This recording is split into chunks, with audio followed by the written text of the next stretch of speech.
broadcast with the latest coming in on Israel, as tensions have been on the rise between Israel and Syria, with Israeli aircraft striking Syrian military targets hours after thwarting an infiltration attempt. In a rare statement, Israel has acknowledged the strikes in neighboring Syria, saying that the targets included observation posts, intelligence collection systems, and even anti-aircraft artillery facilities in Syrian army bases in QUNEITRA. Israel also said that they hold the Syrian regime responsible for this attack. In a statement, the defense forces said, and I quote, "The IDF holds the Syrian government responsible for all activities on Syrian soil and will continue operating with determination against any violation of Israeli sovereignty." Now, Syrian state media also has acknowledged these strikes, reporting unspecified material damage at military outposts near Damascus. This comes after the Israeli Defense Forces fired upon a group of 4 militants.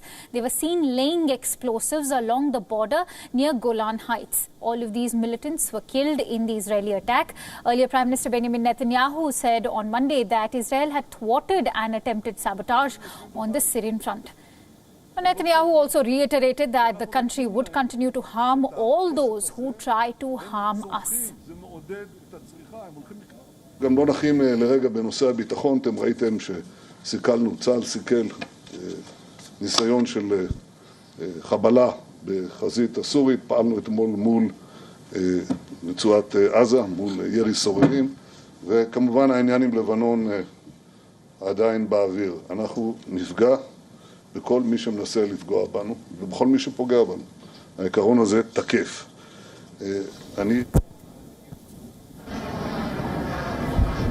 Tensions have escalated between the two neighboring countries, especially along Israel's northern frontier. There has been heightened tensions ever since an Israeli airstrike killed a Hezbollah fighter in Syria 2 weeks ago.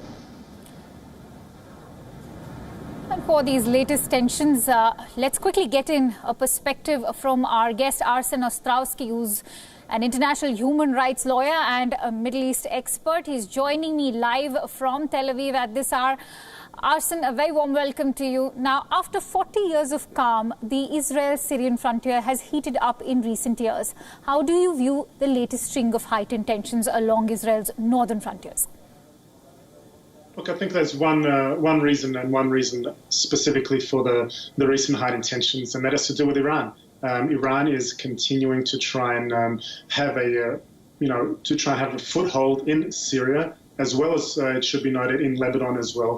The attacks coming from Lebanon are coming primarily from Hezbollah, which is an Iranian-backed terror group. We know that Iran is also one of the main, if not the main, backers of the Assad regime in Syria. So they have had forces there openly. They've had forces there and bases for some time. We know that Iran is fighting a war, whether by proxy or not, through other means against Israel, through a number of these groups and forces and through these different bases. We know that at the moment Iran is going through a very difficult economic situation, and likewise with in Lebanon as well with Hezbollah.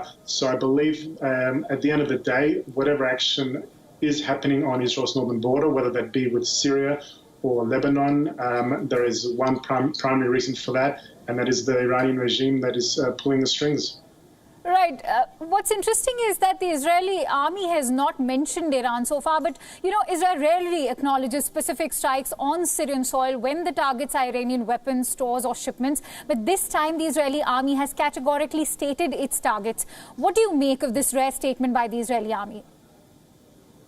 Look, I think there is a number of reasons for when Israel does or openly acknowledge that they made a strike in response to a terror attack, and other times when they do not. That could be done for a number of operational reasons, for example, in order not to perhaps embarrass Hezbollah, as an example, and encourage them to make a greater strike. I mean, the border on the north has been despite even an increase in tensions recently in the last number of weeks, it has been relatively, and I use the word relatively, stable. So I don't think it's in either Israel's interest nor nor our neighbours in the north to have a much more intense battle. But either side, both sides need to confront these steps and show that they're taking action without, at the same time, taking it too far and escalating it. Right. Arsen, last but not least, how crucial is the role played by Syria's government when it comes to aiding the Hezbollah and even Iran? Look, I think it's Iran that is the one that is aiding Syria, not so much other way around. But Iran is using both Syria and Lebanon as bases in which to attack Israel, as they're doing so by proxy, whether that be through Hezbollah fighters in Lebanon or through different bases in Syria. But, at the end of the day, those are key strategic footholds for Iran, which is continuing to try and increase the foothold in the region to try and advance towards Israel without being here personally. But from Israel's perspective, I believe whether, at the end of the day, whether the attacks coming from Hezbollah or from the Assad regime, they believe that instructions are provided from Tehran. Right. Arsen, I'm also quite curious to know about Israel's pacifist approach to the Hezbollah. The latest events have happened after what the Israeli military said was a thwarted raid by Hezbollah a week ago. Could it have been a conscious decision by the Israeli army to let the squad escape, and why so? Look, I'm not sure about that. I don't know the exact specifics. So we do know that, as you mentioned in your introduction, just the other day, a number of terrorists sought to enter Israel from the Syrian border in the north, and you saw in the video where they tried to plant explosives and the IDF took them out. So there may be a number of operational reasons for circumstances in which the IDF does take them out.